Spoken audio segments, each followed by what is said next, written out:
करी है बाड़मेर जिले में ही देखी गई है।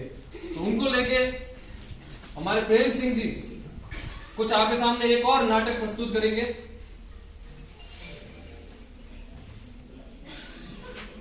हेलो हेलो सन्नू, अरे कहाँ रहती हो, कहाँ बिजी रहती हो? अरे कभी तो आओ ना, किसी जगह बैठ के बातें करते हैं। अरे समझा करो, घर का काम तो हमेशा रहता है, कैसे काम नहीं रहता है? क्या कर रही हो तुम, समझ नहीं आ रहा। आज फिर किसी बातें क्यों कर रही हो? क्या हो गया तुम्हें? पहले कभी बात नहीं की? अरे सुनो तो सही, हमेशा की तरह वही कैफे, वही कॉफी, वही हाथों में हाथ डाल के बैठेंगे, आंखों में आंखें डाल के देखेंगे। आओ तो सही। नहीं? अरे क्यों? इस भरी दुनिया में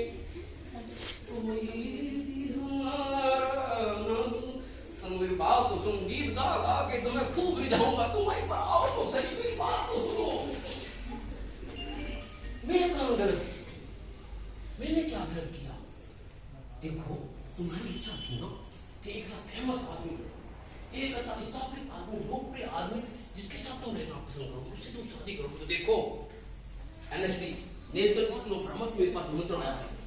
पूरे वहां पे मेरा चयन हुआ है। मैं मासूम नहीं तुम्हें की जाओ, कभी तुमसे गौरव की बात नहीं। ये आर्ट की चीज होती है, इसे भी ऐसा मुकाम हासिल किया जा सकता है। अरे कल के छोरे शाहरुख आमिर क्या मेरे आगे सब पानी भरते हैं।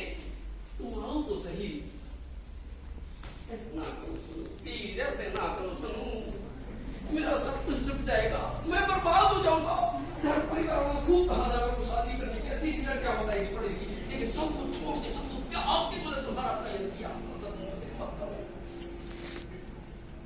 मुझे तुम्हारी आंखों में डूब डाले दो, अपने भावों को प्रकट तो होने दो।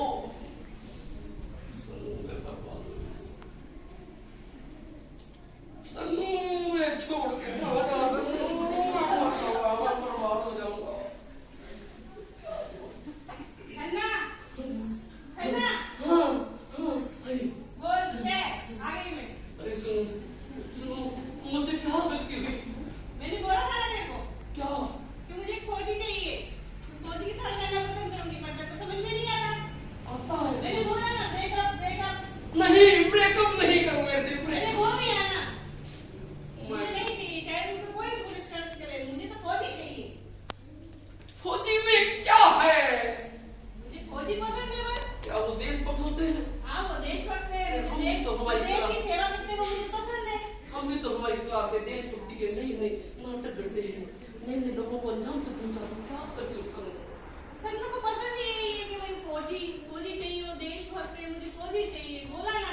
मैंने बहुत कोशिश की थी फौजी बनने की, मैं गया भी था, और राउंड बेस्ट टेनिस के अंदर फर्स्ट आने के बावजूद मुझे बाहर किया गया। जानते हो क्यों? मेरी हाइट 5.5 फुट नहीं थी सनू। पर मुझे तो फौजी ही पसंद है, मैं तो फौजी के साथ ही रहूंगा, मुझे नहीं रहना। खन्ना, मुझे तेरे साथ नहीं रहना है। अगर तुम चली जाओगी मैं बर्बाद हो जाऊंगा, मैं कहीं का नहीं रहूंगा और साथ टेंशन में चला जाऊंगा। मैंने पहले बोला था तेरे को, खन्ना मेरे को नहीं रहना तेरे साथ, पर तू समझता क्यों नहीं है? जान, मैं तुम्हारे नाम की एफडी खरीदी है। मुझे नहीं चाहिए, मुझे फौजी चाहिए। मैं तुम्हारे नाम की प्लॉट खरीदा है। प्लॉट भी नहीं चाहिए, मुझे तो बस मेरा फौजी चाहिए जो देशभक्त है, मुझे उससे ही अरे साथ रहना है। वो जो अभी तक लॉन्च नहीं हुआ, वो मोबाइल मैंने तुम्हारा नाम किया है। मोबाइल नहीं चाहिए मेरे को, फौजी बोला ना, फौजी। टूट जाएगा ये दिल, टुकड़े टुकड़े हो जाएगा ताश की क्लास की तरह। ये क्या करती हो तुम? जाना है मुझे मेरे श्री के साथ। यहाँ भी श्री को हुआ नहीं ना स्कूल टाइम से पढ़ाई के दौरान मुझसे बहुत अच्छी तमीज। अब तो माशाल्लाह से पूरी अच्छी है। क्या बोझ चलता है? हाँ, मुझे वही अच्छा लगता है। मुझे मेरा श्री बहुत पसंद है, वो फौजी है। जीवन से बड़ी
होती है।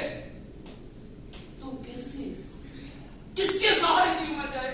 और दुनिया में बहुत लोग हैं, आपका परिवार है, आपको आपकी सनू छोड़ के गई तो और सनू आ जाएगी, आपकी लाइफ उससे बेहतर आएगी। उसके जैसी ना बनी है, ना कोई बनेगी, ना आई है, ना आएगी। आप इस बात को भूल जाओ, सनू को भूल जाओ। आपकी लाइफ में और अच्छी लड़की आएगी जो आपसे शादी करेगी और आपको बहुत खुश रखेगी। आज मेरा परिवार मुझसे हंस रहा है, चलिए दुनिया मुझ पर हंसेगी। आप अमिताभ बच्चन को जानते हो ना? अमिताभ बच्चन को उसकी आवाज के कारण फिल्म इंडस्ट्री से बाहर कर दिया था, लेकिन आज वो किसी के महानायक है। अगर वो आपकी तरह सोच के आत्महत्या कर लेते, आत्महत्या के लिए सोचते, तो क्या आप महानायक होते? तो फिर आप ऐसा क्यों सोचते हो? मैं कहाँ सोच रहा हूँ, सिवाय सनू के मुझे कुछ भी नहीं सोचा जाता। सनू मेरी जिंदगी थी, सनू सब कुछ थी, मेरी प्रेमा। बहुत कुछ है इस दुनिया में, आप इस बात से बाहर आइए। सिर्फ सनू के अलावा भी बहुत सारी लड़कियां हैं जो आपके जीवन को खुशहाल बनाएगी। आप तो इस चीज से बाहर आने की बात करो, मुझे मुझे दो, मैं इस शरीर से बाहर आना चाहता हूँ, मुझे नहीं जीना, सनू के बिना नहीं जीना, कुछ अच्छा नहीं लगता। फिर क्या होगा जब आप शरीर से बाहर आ जाओगे? फिर आपको सनू मिल जाएगी? ये बिल्कुल नहीं मिलेगी। ये कष्ट जो मैं भोग रहा हूँ ये तो खत्म हो जाएगा, हमेशा हमेशा की मुझे मुक्ति मिल जाएगी। वो अपने स्त्री के साथ खुश, मैं ऊपर भगवान के पास खुश। नहीं जीना मुझे, चाहे मुझे दे दो ये। आपको जीना होगा और आपकी श्रीमती के साथ जीना होगा। वो अपने शरीर के साथ खुश है, आपको खुश रहना है। शरीर लिए गया तो मुझे श्रीमती कहाँ से मिलेगी? श्रीमती मिलेगी? कैसी बात कर रहे हो? हाँ, मुझे पसंद करेगा? क्यों नहीं मेरी करेगी? हाइट तो नहीं है पूरी। आपकी हाइट नहीं तो क्या हुआ? सचिन तेंदुलकर की हाइट नहीं थी, फिर भी आप वो क्रिकेट का भगवान कहा जाता है। आप अपनी हाइट को लेकर क्यों सोचते खुद को? हो सकता है, क्यों नहीं हो सकता? हो सकता है। तो मुझे जीना चाहिए, जीना चाहिए, जीना पड़ेगा। संदूक के बिना। हाँ, आपको उससे अच्छी सनू मिल जाएगी। आप जियोगे तब आपको अच्छी मिलेगी ना। अभी मुझे आपकी बातें बिल्कुल अच्छी नहीं लगती, आपकी बातों में वो रस नहीं है, सोने की बातों से क्योंकि वो सन्नू थी, मैं जय हूं। और आपको उससे बेहतर सन्नू मिलेगी। आप एक पॉजिटिव सोच रखिए, आपको उससे बेहतर सन्नू मिलेगी। ज्यादा पड़ेगी, ज्यादा बड़ी लेगी मिलेगी। दिन में 2 टाइम खाना बनाने खाने 3 बार खिलाएगी। एक बार में सब कैफे चलिए, कैफे आप लेकर जाओ, आपकी जो अच्छी लड़की पसंद करो, कैफे में जाएगी, घूमने भी जाएगी, शादी करेगी आपसे। मैं घर वालों को क्या जवाब दूंगा कि सनू कहाँ गई? वो है ना, सनू अच्छी लड़की नहीं थी, वो चली गई। वो अच्छा, वो मेरे उससे अच्छी लग रही है।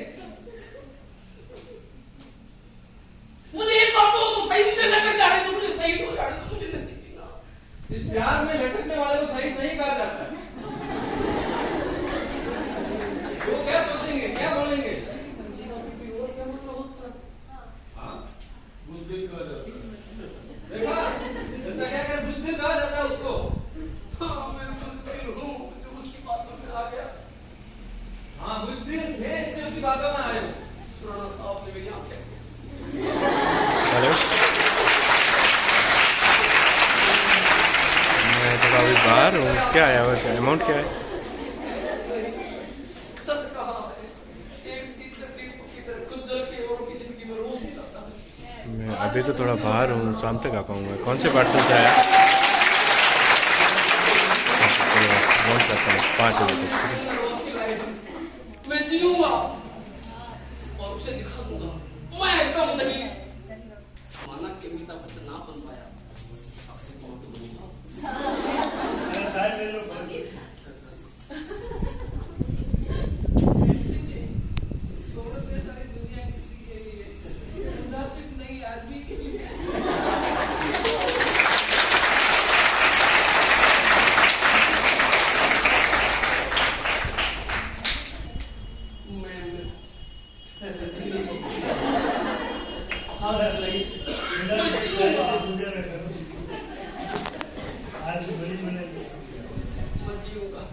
बेशक मैं जीऊंगा, दिखा दूंगा तुमसे भी अच्छी बात है। उससे संस्कार थोड़ी ना होता है।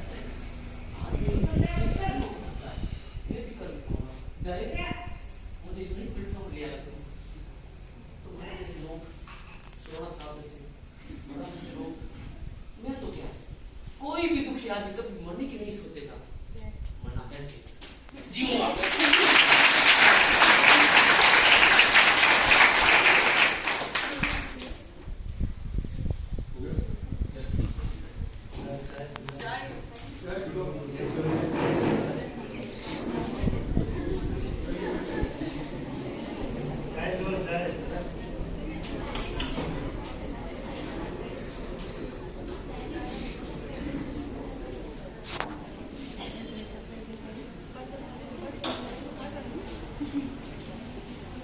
माँ सरस्वती को कोटि समर्पण।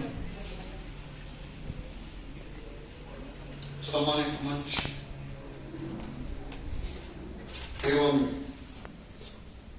मयूर ग्रामीण विकास संस्थान के तत्वावधान में आयोजित दो शानदार नुक्कड़ नाटक के टीम के समस्त सम्मानित सदस्यगण, आदरणीय डॉक्टर महेश कुमार जी, माइक्रोबायोलॉजिस्ट, आदरणीय नवरत्न जी सोनी, जिला एड्स नियंत्रण सोसाइटी ऑफिसर भगवान सिंह जी, जिला प्रोग्राम ऑफिसर, प्रेम सिंह जी निर्मोही, जो इस पूरे कार्यक्रम की आत्मा थे। ये और हम बहुत पुराने संबंधों से जुड़े हुए। एक रंगधारा और संस्थान हुआ करता था, इससे हम भी जुड़े हुए थे और प्रेम सिंह जी भी जुड़े हुए थे। उस समय से यह सिर्फ 30 साल पहले की बात कर रहा हूं, तब से हम बहुत समय तक साथ साथ काम किया था। इसी प्रोग्राम से जुड़ी मैडम अलका शर्मा जी, जो काउंसलर एड्स सोसाइटी से जुड़ी हुई हैं, जय परमार साहब नर्सिंग ऑफिसर हैं,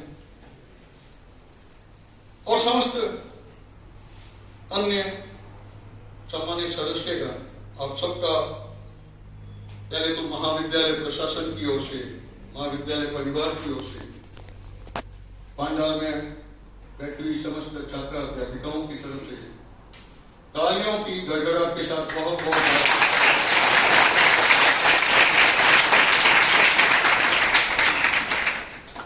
आपको जैसा कि विदित है कि 1988 से 1 दिसंबर को प्रतिवर्ष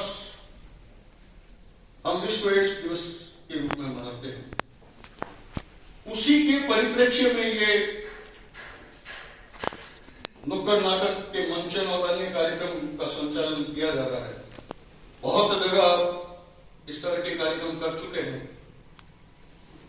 और भी आगे कई कार्यक्रम इनको करने हैं अन्य विद्यालयों में, महाविद्यालयों में। ये विदित होना चाहिए कि एड्स एक ऐसी महामारी है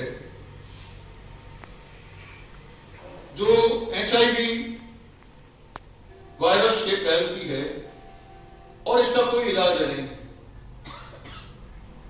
आज तक भी इसका कोई वैक्सीन इजाद नहीं हुई, इसकी प्रॉपर दवा इजाद नहीं हुई। एड्स का उन्मूलन नहीं किया जा सका। हाँ, केवल इस पर हम कंट्रोल कर सकते हैं मेडिसिन के माध्यम से। और एड्स अभी आपको बताया गया कि कितने कारणों से फैल सकता है। एड्स का पूरा नाम आप लोगों को पता होगा, एक्वायर्ड इम्यूनोडेफिशिएंसी सिंड्रोम, जो HIV से फैलता है, ह्यूमन इम्यूनोडेफिशिएंसी वायरस से। ये ऐसा वायरस है जिसका अभी तक कोई तोड़ नहीं मिला। केवल नियंत्रण और प्रिकॉशंस, जैसा कि अभी नाटक के मंचन के माध्यम से भी आपको बताया गया, अगर हम इन चीजों का प्रिकॉशंस रखें कि अगर ब्लड ग्रुप नहीं मिल रहा है या टेस्टेड नहीं है तो वो खून हम काम में नहीं लें, कॉमन सिरिंज काम में नहीं लें, या ब्लड का ट्रांसफ्यूजन हो रहा है वो भी हम ध्यान में रखें, ये जो साथ में बता रहे थे आपको बहुत सी बातें, जिन माध्यमों से एड्स फैलने की संभावना रहती है, और सेक्सुअल डिजीज है, एक तो सेक्सुअल डिजीज, सेक्सुअल ट्रांसमिशन से डिजीज फैलती है। मेन प्रिकॉशंस अगर वो रखा जाए तो मैं समझता हूं कि एड्स पे नियंत्रण किया जा सकता है। WHO के आंकड़े हैं अभी तक के कि प्रतिवर्ष 6.5 लाख लोग एड्स से मरते प्रतिवर्ष पूरे विश्व में। और भारतीय एड्स नियंत्रण संगठन के भी आंकड़े हैं कि 2021 तक 42,000 लोग हमारे एड्स से पीड़ित हैं और संक्रमण से पीड़ित हैं। तो ये जो नाटक मंचन किया जा रहा है उसका एक उद्देश्य है कि आप लोगों में एक जागरूकता फैलाई जाए, इसको एक जन आंदोलन का रूप दिया जाए, और कौन कौन से प्रिकॉशंस हमें लेने चाहिए जीवन में जिससे कि हम इस महामारी से बच सके। ये सारी जो टीम के सदस्य हैं इतनी अथक मेहनत कर रहे हैं, और इस मेहनत का कोई प्रतिफल हमें मिलना चाहिए, और हम जीवन में संकल्प लें कि एड्स जैसी महामारी हमारे इस क्षेत्र में कहीं भी दिखाई नहीं दे। जैसा कि आपने कहा, हम तो पूरा समन ही कर देंगे एड्स वायरस का, लास्ट में यही आपका निर्णय हुआ था।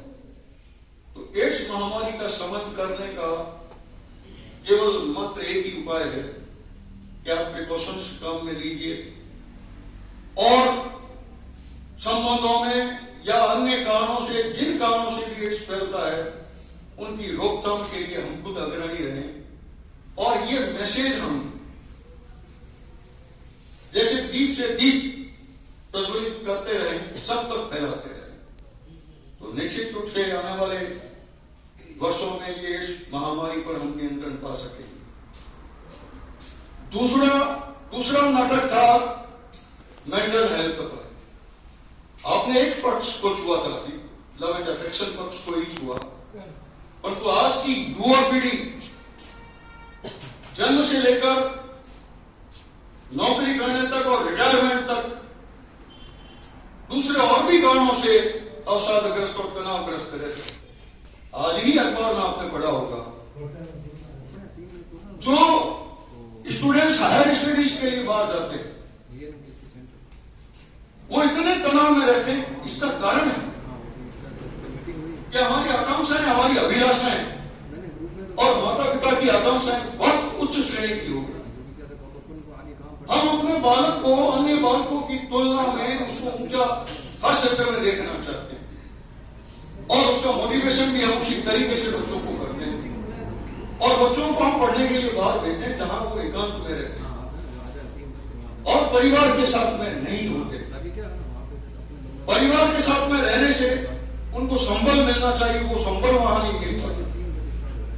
दूसरा एक और कारण है कि आज की फैमिली न्यूक्लियर फैमिली हो, अकेले परिवार में हम माता पिता या हम अकेले पढ़ते हैं, अकेले रहने की कोशिश करते हैं, नंबर कम आ गए, कंपटीशन और प्रतिस्पर्धा में औरों से प्रतिस्पर्धा करते हैं कदम कदम पर, मेरे नंबर कम कैसे आ गए, कम कैसे आ गए।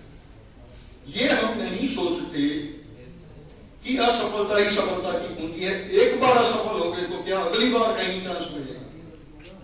बड़े बड़े महान नेता, बड़े बड़े महान वैज्ञानिक, बड़े बड़े महान खिलाड़ी, बड़े बड़े महान फिल्मकार शुरू में ही सफल नहीं हो गए।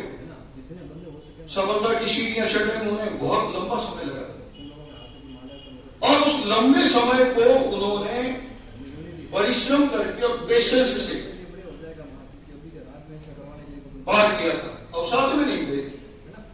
परंतु आज की युवा पीढ़ी इतनी आक्रोशित और इतने जल्दी अवसाद में हो जाती है, और इतना जल्दी इस तरह का निर्णय ले लेती है, उनको ये पता नहीं कि माता पिता ने तुमको पाल पोस कर इतना बड़ा किया, इतनी कठिनाई से तुम्हारे को बढ़ाने की ओर तत्पर है, और तुम एक क्षणिक आवेश और क्षणिक वेग में अपनी जीवन लीला को समाप्त कर लेते। क्या ये सॉल्यूशन है सफलता? क्या केवल एक ही विकल्प होता है कि हम किसी में अगर चयनित नहीं हो पाए तो दूसरा क्षेत्र बंद हो गया हमारे लिए। हम लोग उस और प्रयास नहीं करते। हम लोग केवल मात्र हमारा उद्देश्य एक निर्धारित कर लेते हैं और हम अवसाद में चले जाते हैं। और उस समय अगर हेल्पलाइन में या कोई सहयोगी या कोई मित्र या कोई रिश्तेदार अगर साथ में हो तो हो सकता है हमको अवसाद से बाहर निकाल और वो चीज हम भूल जाएं, तो ये निश्चित रूप से इन पर रोक लग सकती है। और आप सब छोटे छोटे बैठे हैं, बच्चे हैं, अभी आपको बहुत बड़ी दुनिया देखनी है। क्या केवल यहां तक ही अपनी दुनिया सीमित है कि हमने अगर कुछ नहीं पाया तो हमने जैसे कुछ नहीं पाया जीवन में? अरे जीवन अगर मिला है मानव योनि में तो हम कुछ ऐसा करके जाएं जिससे जमाना याद करे, हम हंसे और जमाना रोए, ऐसी स्थिति नहीं बनानी है। हम जाए जैसे आए हैं, जमाना हमको याद करे और हमारी स्मृतियां शेष रहे कि वो ऐसा था, वो ये कर गया, वो ये कर गया। मानव समाज में बहुत बड़ा समाज है, कई तरह के कार्य हैं। कुछ चैरिटेबल कार्य से जुड़ जाइए, कहीं और जुड़ जाइए। केवल मात्र नौकरी उद्देश्य नहीं है कि हमने पद पाने की लालसा में या अर्थ उपार्जन की लालसा में अपनी जीवन लीला को समाप्त कर दें। जीवन इतना आसान नहीं मिला। मानव जीवन मिला है कुछ करने के लिए मिला। केवल उद्देश्य अर्थ उपार्जन करना या पद की प्राप्ति या कोई अच्छे पाने की लालसा में हम बस खो जाते हैं और अवसाद में चले जाते हैं। ये मिला नहीं, वो मिला नहीं। ये पता नहीं जिनके पास कुछ नहीं है वो भी तो खुश रहते हैं। तो आप लोग ये पढ़ाई का एक तो तनाव, जितने तनावों में रहोगे उतना जल्दी अवसाद में चलेगा। तनावों से मुक्त परीक्षा कीजिए। आपने मोदी जी की मन की बात इसीलिए वो करते हैं, मैं नाम प्रधानमंत्री का यूं ले रहा हूं कि ये स्टूडेंट्स के जब जब एग्जामिनेशन आते हैं वो एक मन की बात करते हैं, बच्चों के साथ बैठ करके अपने विचारों का आदान प्रदान करते हैं कि क्योंकि स्टूडेंट परीक्षा के समय में आमतौर से देखा गया है कि वो अवसाद में चला जाता है, तैयारी नहीं होती है, कम समय मिलता है, तो उस समय उनको प्रेरणा देने की जरूरत है, कुछ मोटिवेशन की जरूरत है। तो ये आपके परिवार के सभी सदस्य या दूसरे आपके मित्र मंडली के सदस्य, समाज के अन्य सदस्य ये मोटिवेट करें कि केवल मात्र हमारा उद्देश्य ये पद पाना या नहीं, असफल हो गए कोई बात नहीं, उसको बहुत अच्छे से लेना चाहिए और आगे के लिए तैयारी की ओर जाना चाहिए। हम लोग केवल मात्र अपनी जीवन लीला को वहां समाप्त कर देते हैं जहां हमने कुछ किया ही नहीं अभी तक आने के बाद। तो भारत को मानते हैं हम इस भौतिकतावादी युग में हमारी लालसा, हमारी तमन्ना, हमारी आकांक्षा, हमारी अभिलाषाएं वो बढ़ गई हमारी। हम दूसरों के यहां जो जो देखते हैं अच्छा वो हम सब पाने की चेष्टा करते हैं। अगर हम ये सोच लें कि जो हमारे पास है हम उसमें ही अगर खुश हो जाए तो ये सब बातें समाप्त हो जाएगी। तो ये आप लोग विचार करें कि जीवन इतना आसान नहीं है, मानव जीवन इतना आसान नहीं है, कुछ कर गुजरे हम। और फौज में जाने वाले आप देखिए अगर वो अपना जीवन इस तरह से समाप्त करने लगे तो हमारी सुरक्षा कौन करेगी? वो तो हंसते हंसते गोलियां खाते, हाँ वहां जाके अगर मरना ही है तो फौज में भर्ती होकर वहां गोलियां खाए ना सीमा पर। जीवन में कुछ करने की तमन्ना हो तो ये संकुचित जो मानसिकता बनती जा रही है, मेंटल हेल्थ की बहुत जरूरत है, मोटिवेशनल स्पीचेस की जरूरत है, मोटिवेशन की जरूरत है, वो स्टूडेंट्स के लिए बहुत जरूरी है।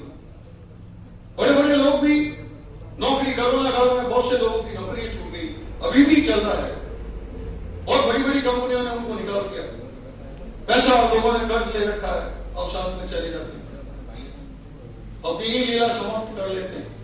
क्या वो पैसा चुक जाएगा उससे? क्या जीवन में वो कार्य हो जाएगा जो हमने सोचा है?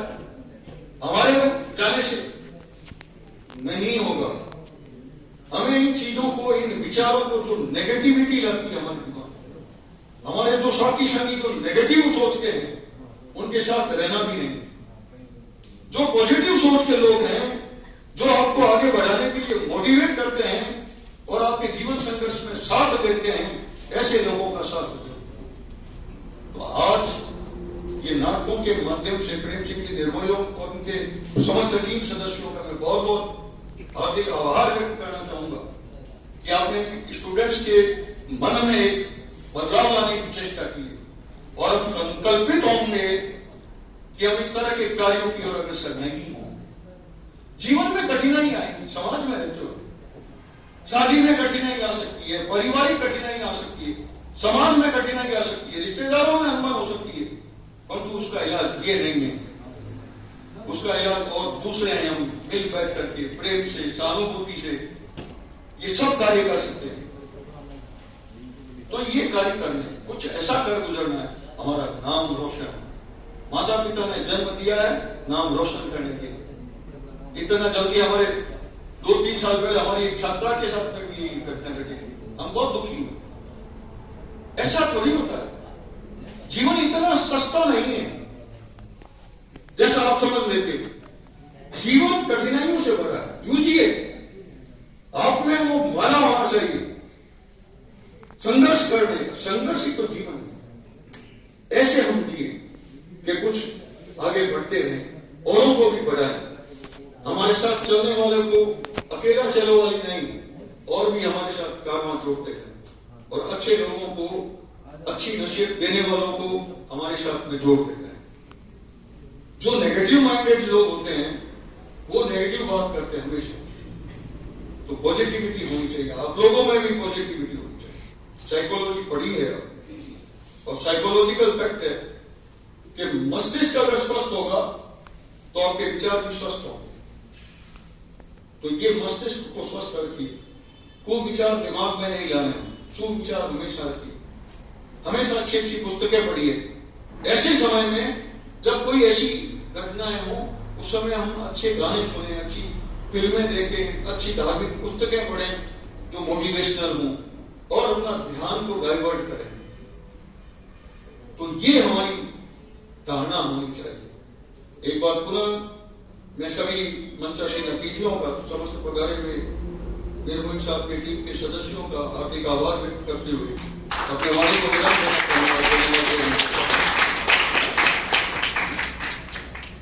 निर्मोही साहब आप कुछ बोलना?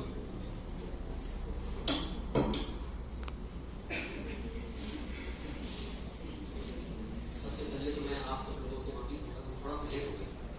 इसकी 2 बजे एक हैकाथॉन था जो आज राज्य स्तरीय तो जिला स्तरीय कार्यक्रम हो रहा था, जीवन अनुभव प्रारंभ किए तो उसको एक साथ पूरा हो गया था। तो मैं सम्मान देने के लिए वहाँ बुलाया गया था और अभी पहला जो शो किया, उस शो के अंदर आपने बहुत ही उत्साह के साथ हमारी एड्स की गलतियां और निवारण दोनों में बराबर पार्टिसिपेट किया। उससे ऊंचाई पर मैं क्या कहने की बात होता हमारा और ये मेरा पर्सनली मैं सौभाग्य कहूँगा, सोना साहब का बहुत ही निर्देशन रहा है, मार्गदर्शन रहा है और इतने नाटक हमने किए हैं। तो रंगन आर्ट सुल्तान का हमने जो सुल्तान को बनाया था, उसमें आपने श्रीमती जी सुधा जी देव हमारे अध्यक्षा रहे, तो हमारे साथ तो एक 2 तरफ से गाइडेंस मिलती है उनको कि किस तरह से क्या किया जाए, क्या अच्छा बेहतर किया जाए। आपकी विचार से आप बड़ी बात अवगत हुई हो तो सोचो मैंने क्या कुछ नहीं किया होगा, कुछ समय करना है। बीच में मेरा ट्रांसफर हो गया, मैं समझी चला गया। समझी जाकर मैंने क्या देखा, वहाँ कुछ गाँव विशेष है जिनका जो पैसा है वो यही काम करते हैं। बाड़मेर दिल्ली में सबसे ज्यादा एड्स वहाँ पे। उस वक्त मैं अंदर बिल्कुल लगा रहा हूँ क्या इस चीज को कैसे रोका जाए, इसको कैसे तोड़ा जाए या हमारे लोगों को कैसे बचाया जाए। आदमी प्रमित होता है, वो जहाँ के फूल देखकर चला जाता है, वो अपने अच्छे बनेगा बुरे बनेगा कुछ भी नहीं सोचता। और वो जो परिवार है उनका बिजनेस है, धंधा